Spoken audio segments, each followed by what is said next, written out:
Well, Merry Christmas, Joe. Well, Merry Christmas, Trent. Great to be back. It's great to be back. This is the Christmas. I assume you're listening to this on.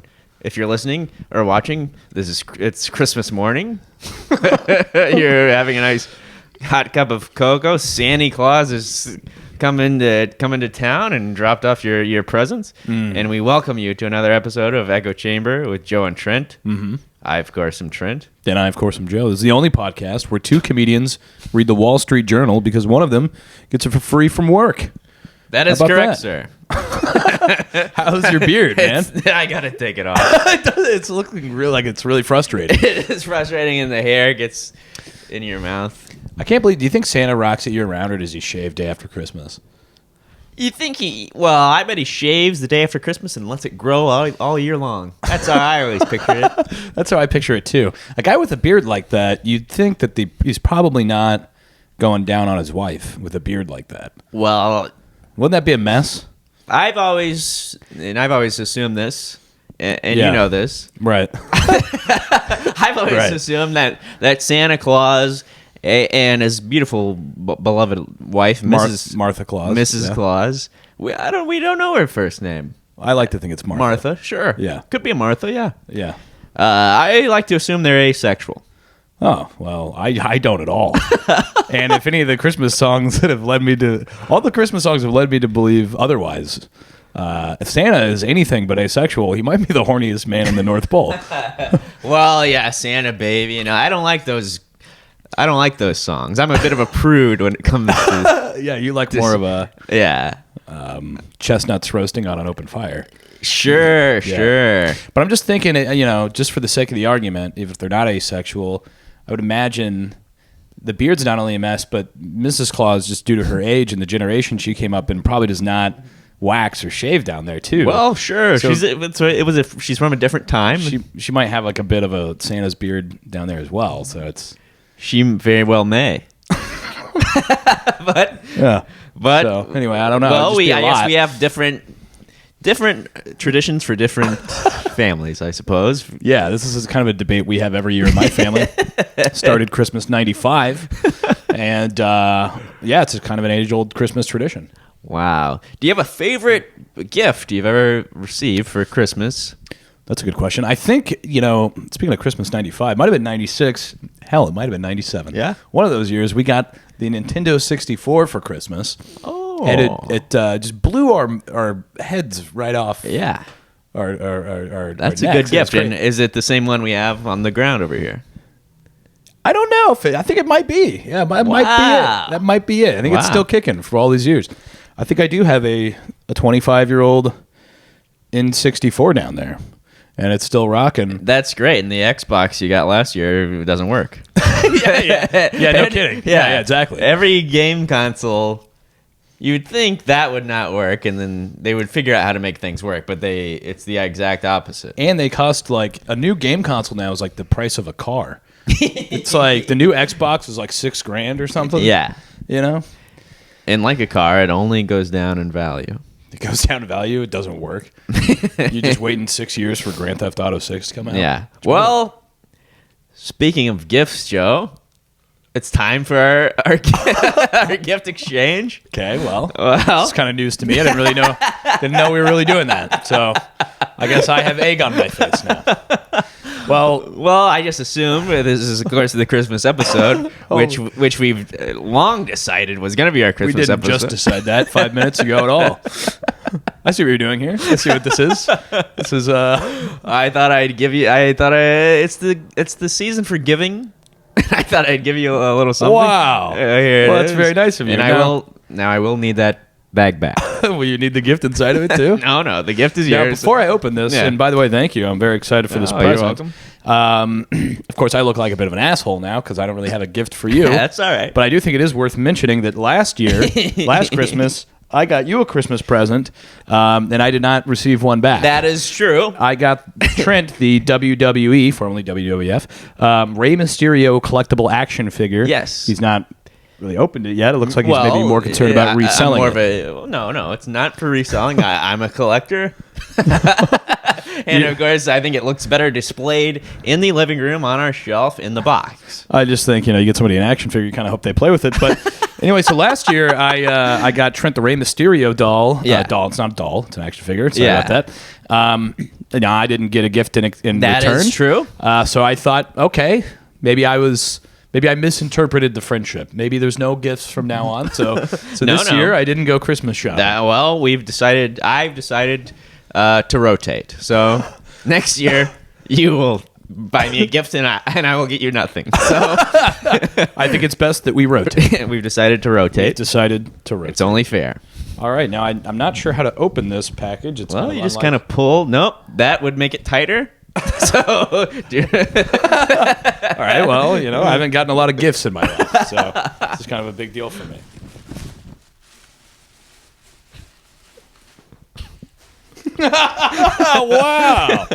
Wow. A vibrant masculinity hat from the P Hive. The P Hive, Tony P. If you're not familiar, check him out on Instagram. Wow. That's amazing.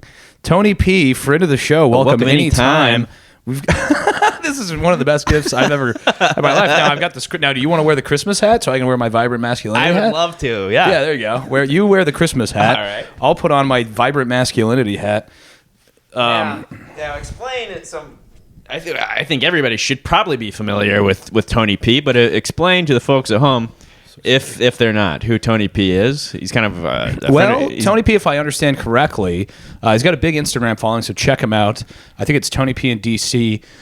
Tony P is a 25-year-old bachelor living in DC. Yes, and sometimes he's a bachelor, sometimes he's a 25-year-old consultant.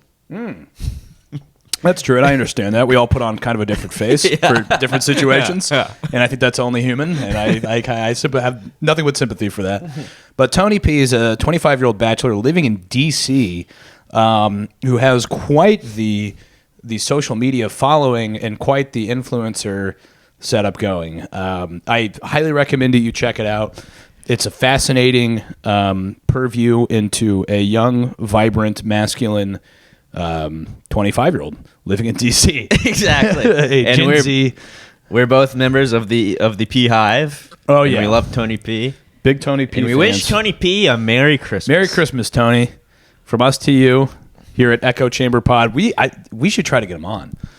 Well, that would be amazing. That's kind of Well, that was the plan. We clip this out, we tag him in it, and we invite him on the podcast. Tony, you're just the guest we need to give us the bump that we need to get to the next level. Tony, I'm sure that there's somebody, early in your life who helped pick you up and bring you up to that next level. Probably his beloved grandmother. Probably his beloved grandmother. May she rest in paradise. Mm-hmm. Now, Trent, we've got some stories this week from the Wall Street Journal. Maybe I'll kick us off here. All right. Now, I do have two, but one is quite the tale, so one's a little bit longer. Well, perfect. I can't wait. Well, first we are going to hear about, and this is from the Wall Street Journal, of course, Washington, home of Tony P., D.C.'s polarizing divide. Are potatoes vegetables? Yeah. Well, maybe not for long. Oh, really? All right. Well, we'll also a Christmas. I have a few Christmas-related stories. The first one. You're familiar with PowerPoints, Joe. We all made them in school, and sometimes you have to make them for work. Oh, I did an outstanding one on the Peloponnesian War in 5th grade. I've heard that. Well, kids are making PowerPoint presentations about Christmas gifts that they would like to receive. The traditional Christmas list is out. Wow. It's all about PowerPoint. Wow. Yeah. Wow, it's a new corporate era. Well, Trent, we're also going to hear about, and this is sort of my big story today, at least. A cardinal once seen as a future pope now faces prison. Oh my God! You think you know somebody? You think you know somebody? It's a harrowing tale, and I find it to be hilarious. Well, we'll also be discussing McDonald's. They've got a new offshoot restaurant that they're creating. Isn't that exciting? That's so exciting. Yeah. And That's it for you, right? Yeah, well, we may hear from our friends at Pepper and Salt. Oh, wow. It's Christmas. It's Christmas. It's only a right. Christmas gift. It's only Pepper right. And Salt. And finally, in our last story, we're both going home for the holidays. True. And some people may ask about your job, how it's going. It's okay to lie. Oh, thank God. That's We'll be huge. discussing how to talk about your job with the extended family Well, in our final story. There's a certain cardinal in the Vatican who may need some intel from that story because his job is not going well. Well, I assume he's a fan, and he'll probably have plenty of time to listen in prison. That's right. Now, Trent, before we get into our first story, I would like to introduce a new segment here at Echo Chamber. Oh. This is called Wall Street Whoopsies. Oh, boy. This is called Wall Street Whoopsies. It'll Yeah. be a new segment. I can't recurring wait. segment. Yeah. And this is the corrections section of the Wall Street Journal. And this is from the Wall Street Journal. Correction. Brazil is the world's leading producer of soybeans. The U.S. is number 2. This was misstated in December 9th feature. Free trade is good for American farmers like me. So, yeah, Wall Street Whoopsies. They're not they're not perfect. Even they make mistakes sometimes. So we're number 2. Brazil is number 1. That's Brazil's number surprising. 1. Yeah, we're used to be number 1 in everything, but Yeah. It's kind of news to me that we aren't number 1 in something. So. yeah. Well, hopefully they won't have to make that correction again. Let that be a indicator to all the soybean farmers out there. They need to get their ass into gear. Step your fucking game up. Step your fucking game up, buddy. New year, new soybeans. Now, this is from the Wall Street Journal, Trent. Okay. Headline, Washington's polarizing divide.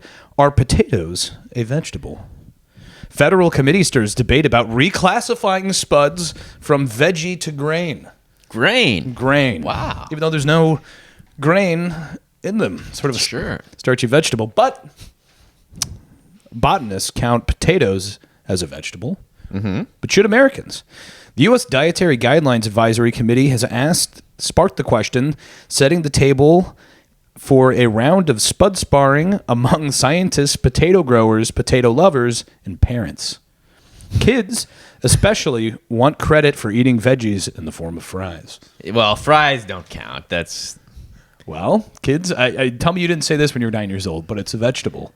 Sure, I said that. We all tried to get away with that, and then your mother smacked you in the mouth. Well, now parents nowadays, they don't know how to do that. So now they're looking to our elected leaders in Washington to help. Okay, yeah. So while potatoes... Please get the government involved.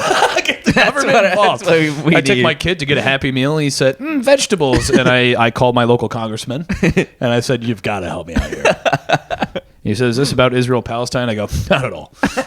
No, whatever. I don't care about that. What? What are you talking about? Oh, are you crazy? Well, white potatoes, which come in various colors, that's kind of an oxymoron, are classified as, quote, starchy vegetables. But the committee could uproot potatoes, pun intended, from the vegetable bin and toss them in with a broader category of rice, other grains, and carbohydrates as the Department of Agriculture and Health and Human Services weigh updates to national diet guidelines for 2025. The dietary guidelines shape nutrition advice to Americans, as well as what foods are served in school cafeterias. Potatoes, according to Quarles, whatever that is, should be respected as a, quote, gateway vegetable. A gateway vegetable. I've Wow. always said that. Well, yeah, you start. Well, that's how they get you. You start as a young kid on French fries, and then next thing you know, you're headed to broccoli, straight to broccoli. That's why if I have kids, Brussels sprout. no potatoes. I don't need any gateway vegetables for my family. All right? Yeah. We're going to eat fucking meat, and that's it. And bread. Kids are far more likely to eat dishes with other vegetables if potatoes are involved, he said. I don't know if that's true. But Well, I could see that. Mix if you mix them, potatoes but- and like onions and stuff, sauteed Yeah, little onions, onions, and all that.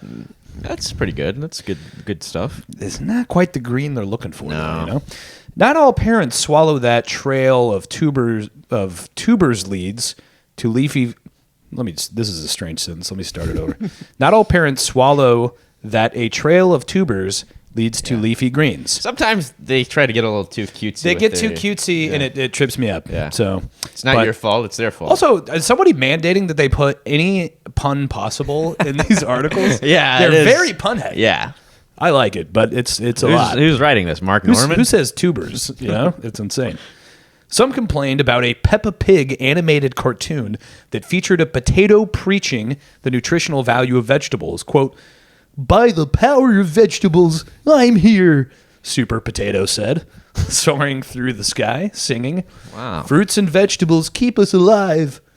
Always remember to eat your 5." Really? Well, that's a far cry from VeggieTales, which of course taught us about God. Christ. Yeah, our Lord and Savior, Jesus Christ of Nazareth. Yeah, whose birthday is today. Exactly. Let's not forget that. Quote, "It's a giant spud singing it. You're like, really? A potato's one of your 5 a day?" said Dan Grief, the owner of Deliciously Guilt-Free, a sugar-free bakery in Cambridge, UK. Fuck off, yeah. Dan Grief. Good grief. Good grief, Dan Grief. Yeah. Also, what are we turning? We've turned our back on potatoes now? What's this country come to? On Christmas fucking Day? Yeah. This is America. It makes me sick. Oh, it makes me sick to my stomach. I thought, aren't potatoes, in theory, they're good for you? Meat and potatoes, you want to be a tough, young, strapping, Well, they're handsome good. They're good for boys who are grown and want to be strong, Not but good they're for not ladies. good for girls, and that's the problem. That's not the problem at all. But really, it's all about it's the way you cook them. French fries, obviously bad, but baked potato. That's true. So, and that's been, the pro-potato proponents have been saying this. The potato proponents. Yeah. So, for instance, Mr. Chris Voigt, the executive director of the Washington State Potato Commission, ate nothing but potatoes and a little ketchup for 60 days in 2010. He launched his all-potato diet in a protest of the federal nutrition program for low-income women and children's rule that allowed for the purchase of all fruits and vegetables except the potato. Voigt ate 20 potatoes a day to meet his goal, consuming 2,200 calories. Quote, "I ate every possible way you could cook them. Bake, fry, mash, roast, even juice them." Quote, "Wouldn't recommend potato juice." Over 2 months, Voigt said he lost 21 pounds, stopped snoring, according to his wife, and lowered his cholesterol. Wow. I mean, listen, this is what the Irish had only potatoes for, 1,000 years? Yeah. And they loved it. They had no issues whatsoever. They said bread. Why would we want bread? Well, have no you issues. heard this? And some people say if you cut up a potato and if you're sick, if you have the common cold or another illness, you cut up a potato, a little circle, and put it in your sock. It soaks up all the virus, and you're better than ever the next day. That's true. I have heard that. Yeah. I, in the summer of 2012, came down with a strong bout of genital herpes, and I covered my whole body in potatoes. I took potato naps. I took potato baths. And and the outbreak ceased. Wow. And my doctor said, "It's looking so good, you don't even have to disclose this to anybody anymore." Oh, that's great. So, but now, just in case I have an outbreak, Yeah. I tape a few potatoes to a few different parts of my body Sure. every time I perform coitus. And people are none the wiser. None the wiser, and they just think it's a cool kink. Quote, "If you're not hungry enough to eat another potato, then you're probably not really hungry," said Steele, the operations and maintenance manager for facilities at a hospital in Fairbanks, Alaska. Steele said the diet re-energized his palate. Also, this is like, what is this? The potato famine? This is kind of draconian. Yeah. If you're not hungry for another potato, you're not hungry at all, Missy. But Papa, I just want anything besides a potato. See, people are really on every side of this argument. Well, that's the thing, is there's got to be a good middle ground. Everything is so divided. And this is probably the most divisive issue we're experiencing. It's one of the most today. divisive issues. Yeah. It really is. And people, they're saying only eat potatoes every day. Some are saying potatoes don't even count as a vegetable. Get rid of them. Crazy. That's crazy. Yeah. No, you know what? I live a balanced life. I have one potato a day. I wake up at 6 a.m. Yeah. Eat a raw potato. I do my workouts, about a 4-minute workout, and then I go back to bed. It's good for you. It keeps And you, your workout is lifting a sack of potatoes. It's lifting a sack of potatoes. Well, the U.S. guidelines are intended to give nutritional advice and break food into 5 groups: vegetables, grains, fruit, dairy, and protein. Mm-hmm. Grains, for their part, are trying to wave off the potential potato invasion. Jesus Christ. The Grain Chain, a grains industry coalition, told the advisory committee that it was concerned that if Americans replace some grains with starchy vegetables based on the new guidelines, it could further exacerbate nutritional shortfalls. Oh, they're colonizers. Potatoes are colonizers. They're gentrifying The grain family. the grain family, and that's no good. We don't like that. The Grain Chain is furious. Nutritional researchers say that potato contains helpful nutrients, including potassium, vitamin C, and its health benefits are diminished when it's fried. Now, I say that's bullshit. Bullshit. Yeah. Wow. Nearly half of all U.S. potatoes eaten as food go into frozen products, mostly French fries, the USDA found. So it's like you said, it comes down to how you prepare them. Yeah. They're a good vegetable. They're an honest vegetable. They're working man's vegetable. And they've gotten a bad rap because we realize they could be way more awesome if we pour them in a hot vat of grease. It's just more writing on the wall that the white culture is under attack. Oh, yeah. I mean, I've always said that. Well, at first they came for Wonder Bread. And then they came for regular cow's milk. Now potatoes. We have nothing left. Well, we have one thing left, Trent. It's vibrant masculinity. You are correct, sir. Now that's a crazy story. Well, we'll see. We'll keep our ears to the wall on what's going to happen with the potato wars. Yeah, I'll do my part. I say wherever they land, whatever home they find, whether it be vegetables or grains, they're always welcome in my pantry. Amen. Well, did you lay it on me? Did you make a Christmas list this year, Joe? You know, Trent, that's a good question. I'm a 31-year-old man, and my mom thinks we're all 9 still, because that's what moms do. Sure. And she thinks my favorite foods are what I liked when I was 8 and stuff, and but she. To every year is still send me your Christmas list. Send me your Christmas list, and I go, what am I going to sit down with a quill and draft a Christmas list? I'm going to circle stuff in the Sears catalog. Right. No, I don't know. I sent her one link to like a jacket, and that was about it. Yeah, and I go, I don't know. I'm not going to give you a list. No, one thing I want. I sent her. My mom does the same thing, and I have like an Amazon wish list of things that I find, mainly books and stuff. So I just send her that. It's a lot of books. Well, Amazon wish list is one thing. Yeah. Just sending a basket, but to write out a list. No, you can't write it. That'd be nuts. Yeah, exactly. But, and I guess the kids agree, they aren't writing lists anymore. They're making PowerPoints. This is from the Wall Street Journal. Headline: and you thought PowerPoint presentations couldn't get worse. I like them. Kids use their skills to craft wish lists to avoid the holiday dread of unwanted gifts. Wow. After getting some dud Christmas presents last year, it's a fucking dud. Ben Galvani decided his family needed more specific instructions.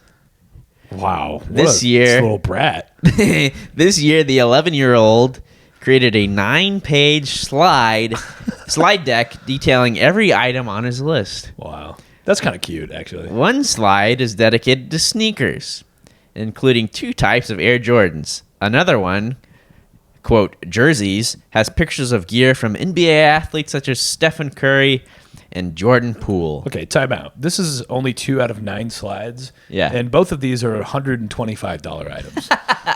Air Jordans and jerseys are not cheap. Yeah. Well, then, of course, there are video games for his Xbox and a temporary tattoo kit.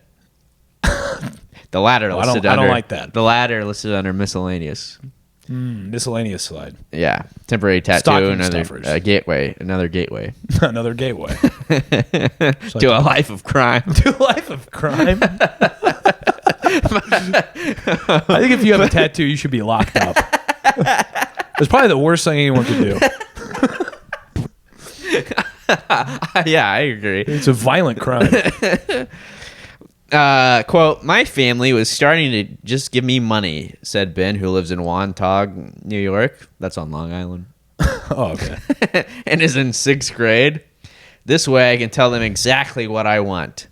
Holiday gift lists have gone high-tech. Tweens and teens are learning how to use Google Slides, Microsoft PowerPoint, Canva, and other presentation software in school. Now, some of them are applying these skills in creative ways to pad their stockings or avoid the holiday dread of unwanted gifts. There's no greater dread. I still don't understand what this accomplishes that a list can't. I don't either. It just seems like way more work. It's like a lot more work. Are they just jazzed on PowerPoint? Maybe they love PowerPoint. Because I remember when we started doing PowerPoints in 5th grade. Yeah. Everyone was jazzed on it. You do the little animation, the dissolve in.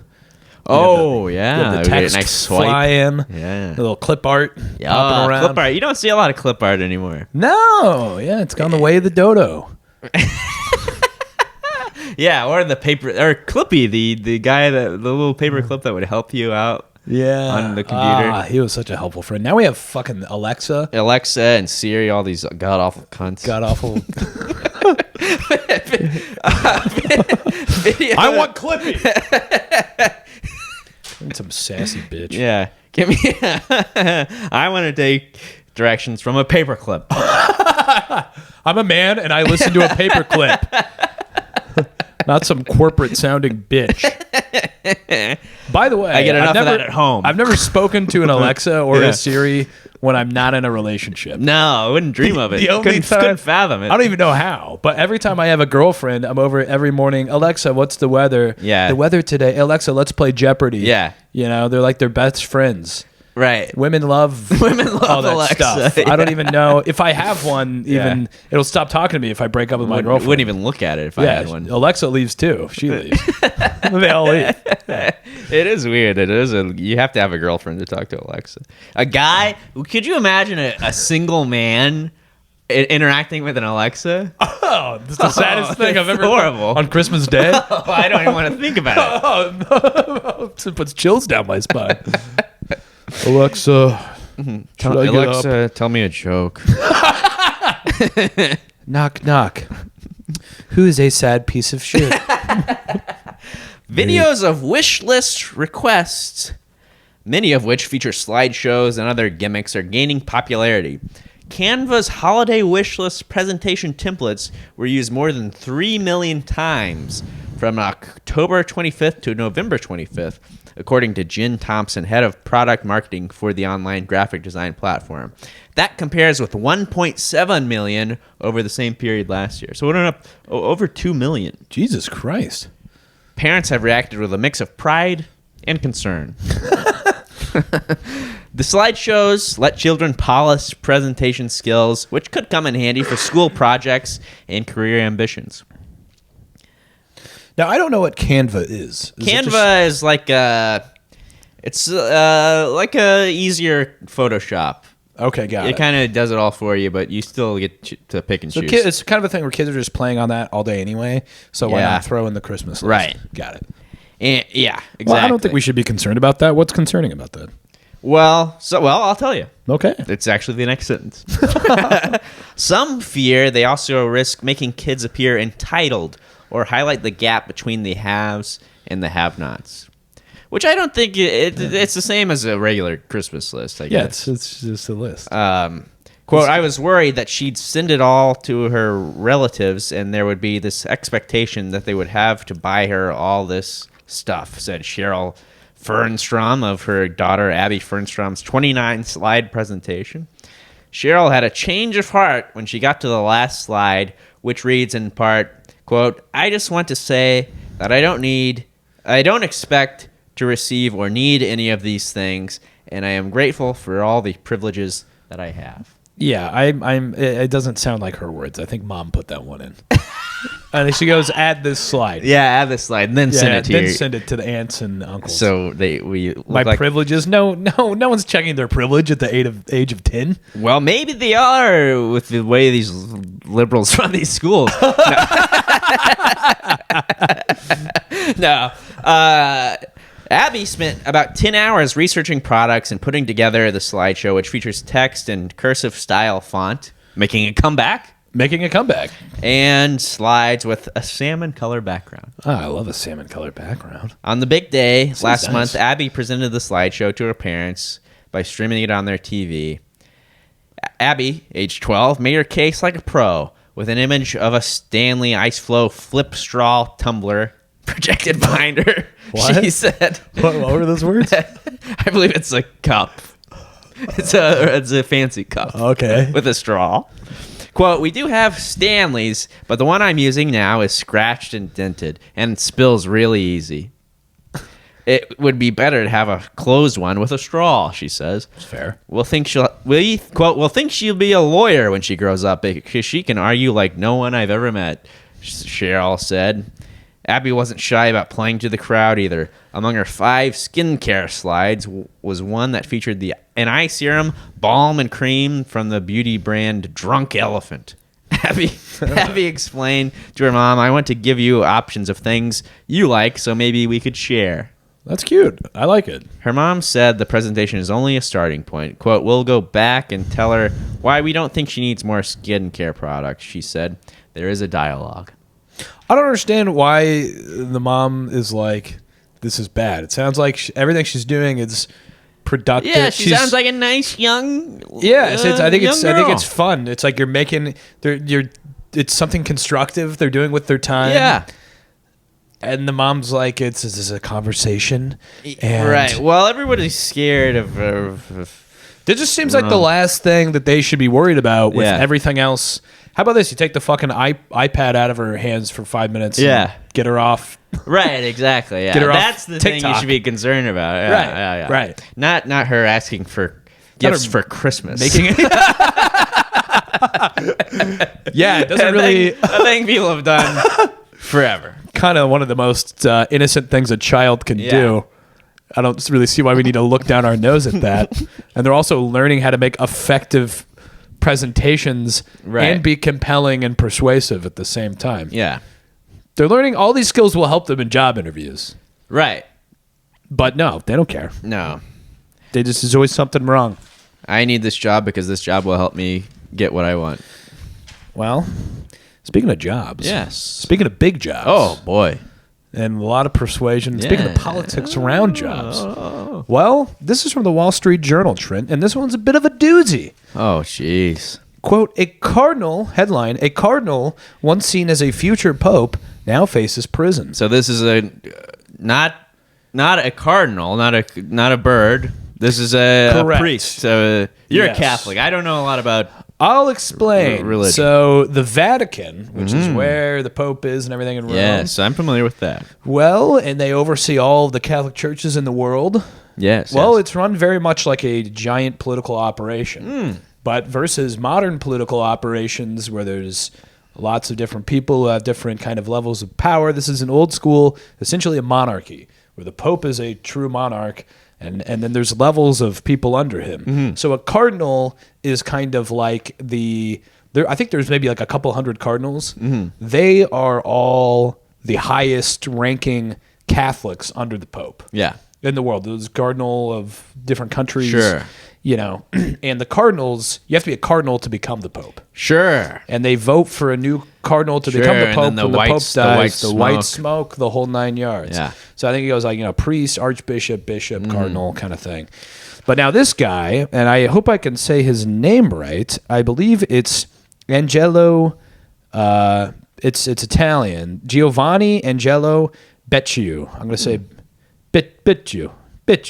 Bet you. Cardinal I've Giovanni. said that before a few times.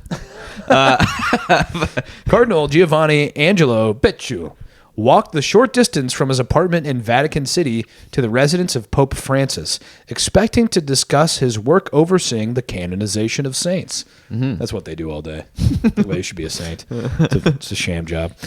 The Italian cardinal was a star. Wow. Even mentioned as a potential future pope. 20 minutes later, he emerged from the 2020 meeting with a very different status, that of an accused criminal. Oh, God. Vatican magistrates alleged Becciu had embezzled more than $100,000 through a nonprofit group run by his brother. Francis told Beccio to resign from the Vatican post. Since the summer of 2021, the 75-year-old Beccio, I'll stop doing that, has been on trial for embezzlement, abuse of office, and witness tampering. Wow. He is the first cardinal to be tried in Vatican City's criminal court, and prosecutors are seeking a sentence of more than 7 years in prison. Beccio has denied any wrongdoing. 9 others, including former Vatican officials and outsiders, face charges in the trial, which centers on losses from a failed London property investment. The charges also concern the alleged theft of money intended to free a kidnapped nun, What? but purportedly spent instead on resort vacations and luxury goods from Prada and Louis Vuitton. Hold on. So this guy, he used money that was gonna pay a ransom for a kidnapped nun. For what he spent it on. Well, it was spent on vacations and luxury products from Prada and Louis Vuitton. Oh my god, that's crazy. It's kind of the opposite of freeing a kidnapped nun. Wow. But, you're only one of the most holy, elected holy officials in the world. Yeah, what makes it worse is I've heard the devil wears Prada. That's right, Trent. And you'd hate to see someone like the devil in a place like the Vatican.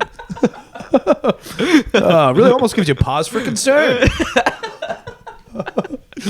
Well, verdicts are expected this week in the case, which has aired accusations of Vatican vendettas as well as Becchio's secretly recorded conversation with the Pope. Wow. Yeah, that's right. Holy cow. Until 6:02 p.m. Thursday, quote, this is a quote from Beccio, I felt like a friend of the Pope, a faithful executor of his will. He said the other day when he was asked to resign. Then the Pope says he no longer has faith in me. Well, the Secretariat of State, which is basically, I believe that's what he is. I believe that's a horse. The Secretariat? Yeah, Secretariat was a famous racehorse. Oh, well, I think the racehorse is going to have a better legacy than this guy. Well, this Guy's going to Secretariat, be put out to pasture. he managed around $700 million in financial assets, including the investment that later engulfed... Oh, wait, maybe the Secretariat is like a group or something. That later engulfed Beccio and other Vatican officials in scandal.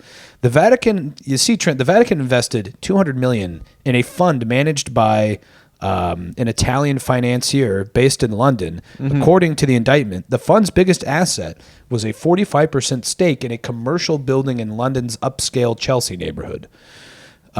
This investor controlled the other 55%. So the Vatican had about half of it, and another Italian investor had about half of it. So basically, the Vatican is making investments.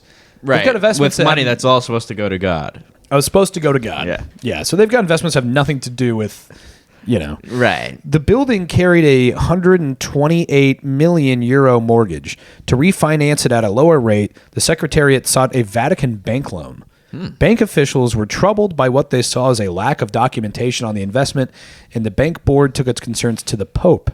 That set off an investigation and a Vatican police raid on the Secretariat.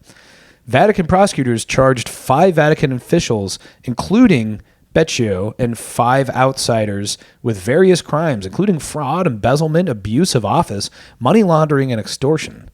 The Vatican sold the Chelsea building for about $225 million last year after putting more than $400 million into the investment. Beccio retained his title but lost the most important right as a cardinal, participating in a conclave to elect as future pope, as well as the potential of being elected himself as a future pope. Well, before Easter 2021, Beccio and others waited for prosecutors to issue the indictment. Francis appeared at Beccio's apartment to celebrate Mass with him. Many in the Vatican read the gesture as conciliatory. There was another interpretation. The Mass took place on Holy Thursday evening, when Francis customarily visits prisoners. Oh, wow. A week before the trial began in July that year, Beccio wrote to the Pope, asking him to acknowledge in writing that he had authorized and even encouraged the steps regarding the Chelsea property. Francis wrote back and declined, saying he found Beccio's request surprising. The London real estate acquisition had always puzzled him, he said. The Pope goes, "What are we doing with this building in London? It make no sense. It makes no sense. Are we the Vatican? I'm the Pope." Yeah, he is Luigi. So, Pope Luigi. Beccio phoned Francis 3 days before the trial and secretly recorded their talk. Wow, what an asshole. He tried to get the Pope to say he had authorized the money for the operation to free the nun, which we'll get into in a minute. Jesus. Quote, I cannot call you to court as a witness. I would never dare, but there must be a statement from you, Beccio told the Pope during a 6-minute recording, which was leaked and published last year. Francis replied that he couldn't remember the details. Yeah, likely. He asked Beccio to put in writing that he wanted what he wanted confirmed. Beccio voiced concern that Francis was being advised by someone unfavorable to him. That same day, Beccio sent the Pope 2 declarations to sign, indicating the Pope had authorized him to sell the Chelsea property and to spend money for the nun's release. The Pope declined. Quote, evidently and surprisingly, you misunderstood me, he wrote. All right, let's keep going here. Well, prosecutors also charged Beccio regarding his relationship with Chelsea management. With Cecilia Marogna. See, she met Beccio in 2016 and offered her services to the Secretariat as an expert on intelligence issues. Uh-huh. The Secretariat sent Marogna about €500,000 to help free a Colombian nun kidnapped by Islamist militants in Mali. Beccio's successor, as the Secretariat testified that Francis had authorized the payment. Beccio said that in a deposition that the Pope had given him permission to spend as much as €1 million to free the nun. Prosecutors charged Marogna with embezzlement, alleging she spent the money on name-brand luxury goods and costly vacations in Spain and Italy. Wow. A lawyer for Marogna denied she misspent Vatican funds. Marogna denied any wrongdoing. So basically, the Pope allegedly the Pope told Beccio he could spend up to €1 million to free the nun. The nun. Yeah. That guy found this lady and gave her the money to free the nun. And she didn't do that. Wow. She went to Spain. She went to Spain. She said she got distracted. She went window shopping. Instead of freeing the nun. She did what so many of them do. She took his credit card and she had a field day, Trent. Right. She had a little field day. Wow, that's crazy. And the nun, what happened to the nun? Does it say? Is the nun still... Well, it does. And you might be thinking before we get to that, well, why did this guy get this lady? He's given all this money and this trust from the Pope. Sure. Why did he get this lady? And who is this lady? You think she is spending all this money? Yeah. Doesn't she know this is going to come back? You know? Well, Beccio's lawyers objected when a prosecution suggested a sexual relationship between Marogna and Beccio, which they both denied. Beccio testified that Marogna did spend one night in his apartment, she slept on the couch, located in the building that houses the Vatican's doctrinal office, once known as the Inquisition. Quote, she stayed to talk until late, he said, and updated him about the captive nun. So she spent over one night, but they just stayed up talking about the nun. We spent all night talking about this. We were up till 4 a.m. talking about that poor nun. She's getting Prada bags. She's giving her money. She's staying over. Yeah. Wouldn't you think that's probably like a 2-second conversation about a captive nun? You're like, you know what? She's still captive. Yeah, I think we found out where she was, but it's hard to say. Maybe if I had another €100,000, that would get it closer. You know, there is a new bag that I've been wanting. Yeah, maybe if I had some new shoes, I could. You know what it is you can't approach these Mali pirates without looking the part, right? You got to look hot. She isn't an attractive lady. Yeah, you know, she's all right. I feel like she's got better pictures than that one. Probably didn't pick the best. But he says that Marogna slept in the quarters of the nuns who kept the house for him, he said, and they met for breakfast. Well, 2 officials of the Vatican police testified in late 2020. They told Beccio they had evidence that Marogna had misspent some of the money that was supposed to be used to free the nun. Beccio bent over, head in hands. The commander of the Vatican. Oh, no. yeah. Oh, no. yeah. He recalled Beccio saying, "If this matter comes out, it will cause serious damage to me and my family." Beccio asked them to keep it a secret. Yeah. And they said they would. Beccio asked them to keep it a secret and said he would repay the funds himself. Wow. The other police official testified. Beccio said in court that he had tried to keep the matter under wraps because of the effort to free the nun was, quote, an operation that only the Holy Father and I were aware of. Wow. And obviously Cecilia Margona. The cardinal said in a deposition that he and the Pope wanted to keep the operation a secret to avoid encouraging further kidnappings. Well, Sister Gloria Cecilia Navarez was released in Mali on October 9th, 2021, after being held captive for nearly 5 years. Jeez. She met with Francis at the Vatican the next day. And she goes, "What took you so long?"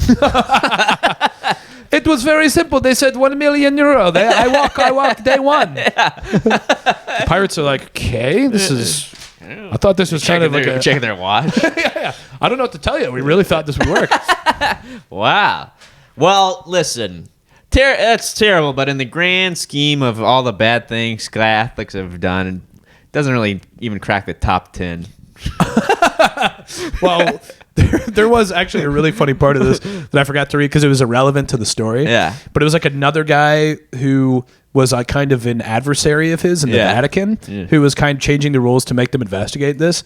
Well, that guy was called back to Australia to be investigated for a child sex crime. But he was dismissed of all charges. Oh, sure. I'm sure he's completely innocent. Yeah, and then he died. So. Wow. Well, now that was a very fascinating story. It was a bit of a long one. It was a long one. I apologize for that, but it was a harrowing tale. No need to apologize. I hope our listeners found it entertaining. I know I did. Yeah, I was on the edge of my seat the entire time. That's crazy. Now, should we go long? It's Christmas. Why not give them an extra 15 minutes? Yeah, we'll blast through these. Yeah. Well, we just ate McDonald's last week, and it was expensive, quite expensive. Yeah, that was insane. So you got 2 burgers and fries. I got the drink. Yeah, $20. $20. Crazy. I nearly had the big one. That blew my mind. Yeah. Well, hopefully this is a little less expensive. This is from the Wall Street Journal. McDonald's readies its first new U.S. restaurant offshoot. Oh, wow. Iced coffee, all-day egg McMuffins, and a space alien. I'm in. McDonald's is counting on that combination, plus multiple drive-through lanes, as the company this month launches Cosmics, its first new restaurant concept in the U.S. in its more than 60-year history. That's insane. The planned chain is part of the Golden Arches' expanded bet on to-go eating and aims to grab a slice of the iced beverage sales that have helped power record sales for Starbucks recently. Cosmics is named for an orange alien mascot featured in past McDonald's advertisements. We're all familiar. I don't know that guy. No, I don't either. Executives at the Chicago-based burger chain Alien clown. The alien clown prince of chaos. outlined plans for the new brand during an investor presentation on Wednesday, where it also unveiled plans to build thousands of new restaurants Dear God. and expand its chicken offerings around the world. Now, Cosmics or McDonald's? I think both. McDonald's. Cosmics going to have chicken, too? They have food, yeah. They have some breakfast. Breakfast. No, well, right? It's like a Starbucks. We'll get to that. They have other things as well. Okay, wow. Visitors to the first location opening this month in Chicago, we should book a flight. Done. We'll find 4 drive-through lanes, no dining room. We'll also have to rent a car, I suppose. Yeah, no, you can't dine in. Yeah. Huh? That's too bad. No dining room and a smaller format than a traditional McDonald's. It is designed around what McDonald's and other restaurant chains have said is consumers' growing preference for takeout orders. Oh, they don't like to dine in at McDonald's anymore. Well, no. Hey, that's surprising. That is surprising, especially since, well, listen, as a kid, McDonald's Right. You love to go. It was heaven on earth. Oh, paradise. Yeah, it was bright. The seats, everything inside was bright red and yellow. It was the Garden of Avalon. Everything was rounded. It was all kind of it was kind of funky looking, you know. Oh yeah, you loved the it. dining room. But now you go into a McDonald's, it's like it's a prison. It looks like a prison in there. Well, it's kind of the CVS of the fast food world. Everything is beige, but all fast food beige restaurants now. It used to be yellow and red. Yeah, beautiful, vibrant yellow colors. Yeah. Now it's everything, but that's the thing is. All like Taco Bell used to be like the light blue and purple and all that shit. Yeah, it was nice. And now every restaurant, everything. Listen, anything built within the past 20 years is the ugliest thing you've ever seen. That is true. It's strange that architecture just ended in 2001. Yeah. It was like the end. Yeah, we give up. Everything's going to look like fucking shit now. Well, painting kind of came to its natural conclusion in the 60s, and there hasn't been a new painting in about 50 years. That's true. And there hasn't been a new building in about 25, 30 years. No, everything's a giant eyesore. It's all ugly shit. Everything's beige. It sucks cock. It does. Well, to put it mildly, it sucks hairy cock. Yeah. What they won't find are McDonald's signature fries and burgers. That's a mistake. Cosmics, well, they want to offer something different. Cosmics will offer its own menu that leans heavily on customizable iced drinks, including flavored lemonades, turmeric spiced lattes, pear slushes, and churro frappes. I don't know what any of that is. It all sounds like shit. It sounds really bad. Yeah. There is a small food menu with an avocado tomatillo sandwich. Fuck off. McDonald's McDonald's Egg McMuffin breakfast sandwiches. Yeah, thank you. There's something I can fucking sink my teeth into. Ice cream and snacks. Wow. Snacks there's more. Snacks like hash brown bites, the company said. The end. Cosmics represents the first time McDonald's introduced a new restaurant concept in the U.S. The company has in recent years launched smaller, more focused McCafe stores in Australia and Canada. Fuck off. McDonald's chief executive Chris Kempczynski previewed the concept in July, describing it as a small format restaurant with all the DNA of McDonald's, but its own unique personality. Well, it's not really a restaurant if I can't fucking go inside of it. Yeah. It's a glorified toll booth. It's serving this cold piss. Yeah. And a $19 tomatillo avocado toast. This is every dumb fucking broad in the country is going to go to. We've really lost what little female viewership we've had today on Christmas. Oh, jeez. We started off talking about fucking Mrs. Claus's giant bush. And now we said cunt twice. Now we're saying every dumb broad is going to. Cosmics is going to be the next favorite place for all these stupid words. Get yourself a nice pear slush, you dumb bitch. Jeez Louise. No, we love women. We love women on the podcast. No, in fact, every time somebody reaches out that says they listen to the podcast, it's a lady. Well, not for much longer. No, we don't like that. We're trying to Matt Rife. Yeah. You got a real Matt Rife effect. We want to alienate all our fans. Oh, no. If many restaurant chains oriented their businesses around to-go ordering early in the pandemic and are now experimenting with new restaurant designs focused on takeaway sales. This is crazy, only 14% of fast food orders were eaten in chain dining rooms this year, with the rest taken to go. Wow.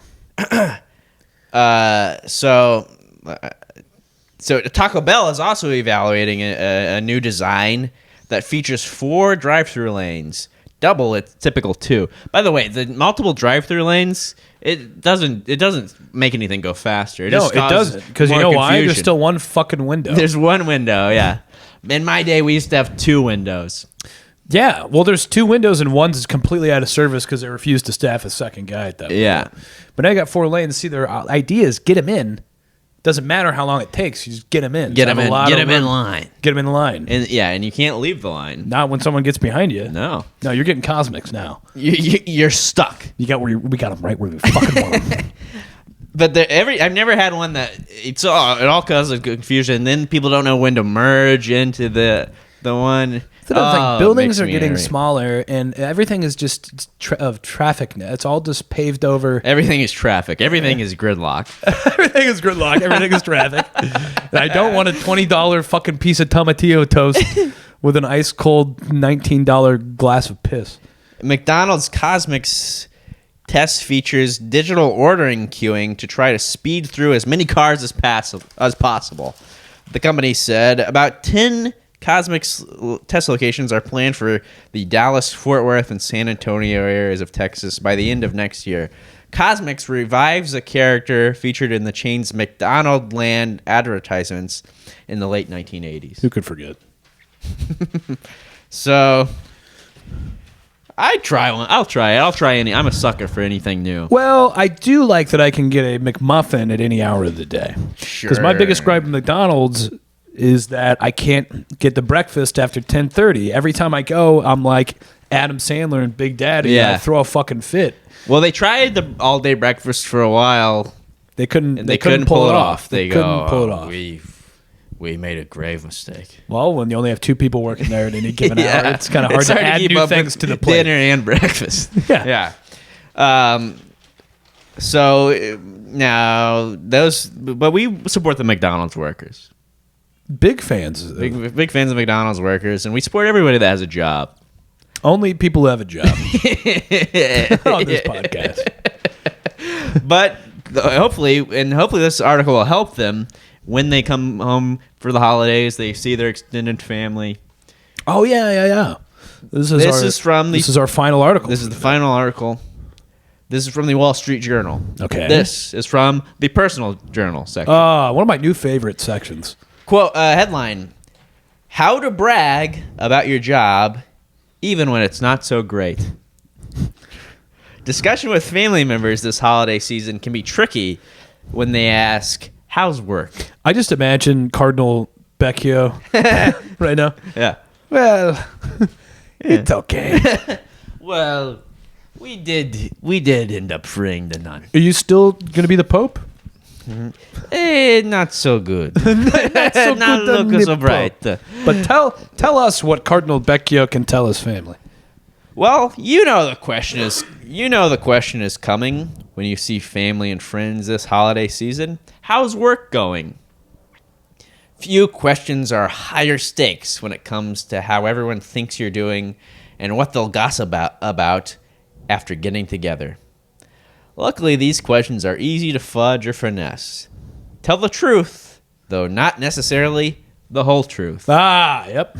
And change the subject as soon as you can. Okay. This seems a little common sense so far.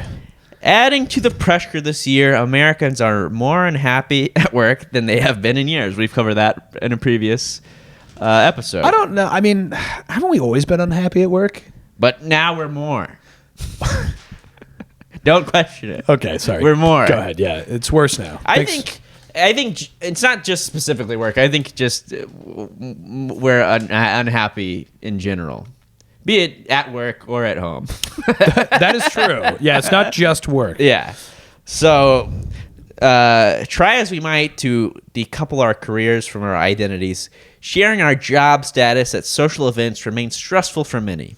Some people feel burdened by expectations, and even those who are comfortable with their career paths say questions and comments about their choices can be a lot to handle. Oh, cry me a fucking river. James Tomez, founder and chief executive of fire protection consulting firm Telgian, still squirms when he thinks back to Christmas dinner more than 20 years ago. What? Business struggles had prompted him and his then wife to sell her Porsche.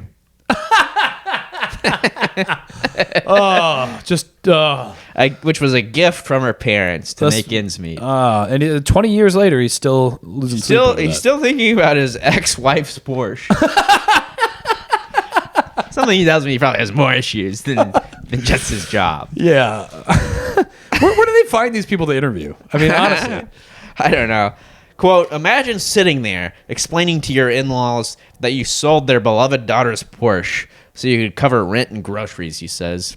That was awkward. Oh, okay, so they got it for her and he sold it. That is awkward. Well, they sold it. They were married. He says then wife, so they're divorced now. I don't know why it didn't work out.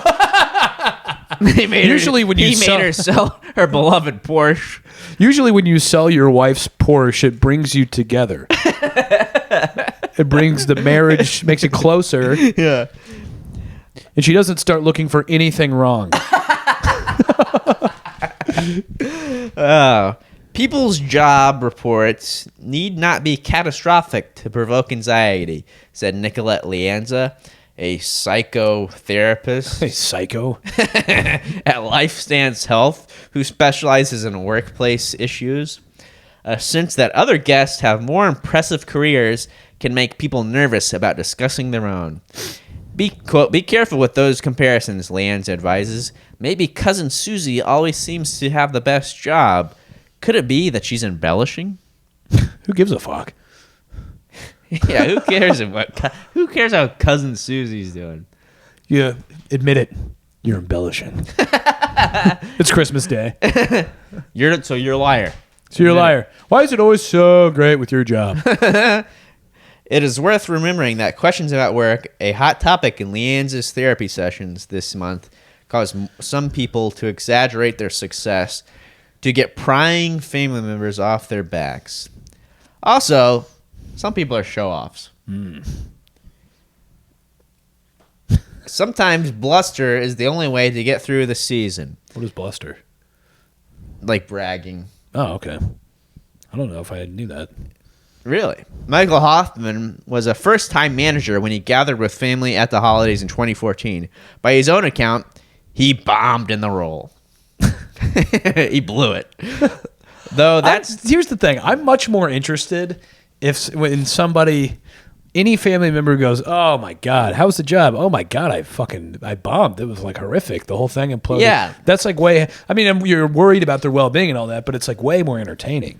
Sure, yeah. I don't want to hear about anybody doing well. No. But everybody, no. I agree. I'd rather you just tell me the truth.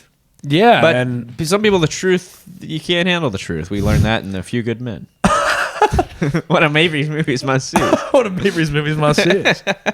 But yeah, I would rather just say it sucks. My job sucks.